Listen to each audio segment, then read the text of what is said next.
Welcome, ladies and gentlemen. This is just a minor introduction. From Philadelphia, so we live like, Tampa, but then we lived in Tallahassee. You know what I mean? My mother just felt like that was a good move for us overall because of the crime that was going on back in Philly at that time. And she didn't want none of her, she wanted to have to bury any of her sons, or, you know what I mean, she didn't want none of her sons locked up or, you know what I mean, roaming the streets. And she just really felt like, you know what I mean, Florida was a good move for us, you know what I mean? And, overall, it was a good move. You know what I mean? Living in that state, man, being around, all those tremendous athletes, made me the person I am today. You know what I mean? A winner, a go-getter, and just an educator and a motivator, What really inspired me to really get into the self and fitness thing is, growing up watching my favorite athletes, drink some water, man, after the game or during the game, and just look cool doing it, man.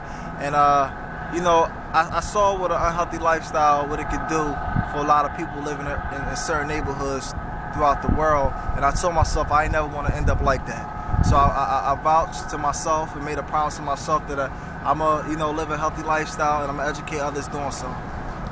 My ultimate goal as a fitness trainer is to really reach and touch everybody, through this fitness and education game, man. Really.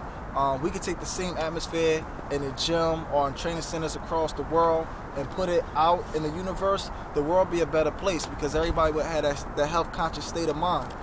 And 9 out of 10 times when people live a healthy lifestyle, they're usually, are good folks, man, and giving people. And that's what we need again in the world. We need giving folks. It was a time in my life where, I was actually living on the streets in Washington, D.C. I spent nearly 2 years literally living on the streets, in and out of shelters, sleeping in classrooms up at Harbury University, sleeping in a subway station, after it closed down, washing up in a fast food joint in the morning times, man, and still, packing up my bags and going to school or going to work and doing what I had to do.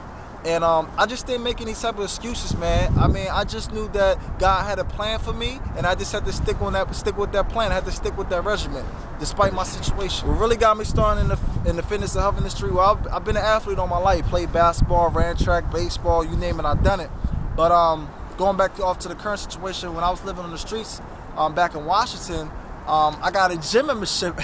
And, just to have a place to take a shower and work out and keep my mind disciplined and keep me focused on, like, going to school and working and stuff like that, just until I got me a spot.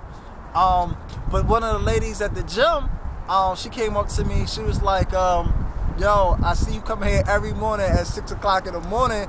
You be here for, like, 15 minutes, and then you leave. Like, what's up? And I guess other homeless people was going to take a shower too and bouncing.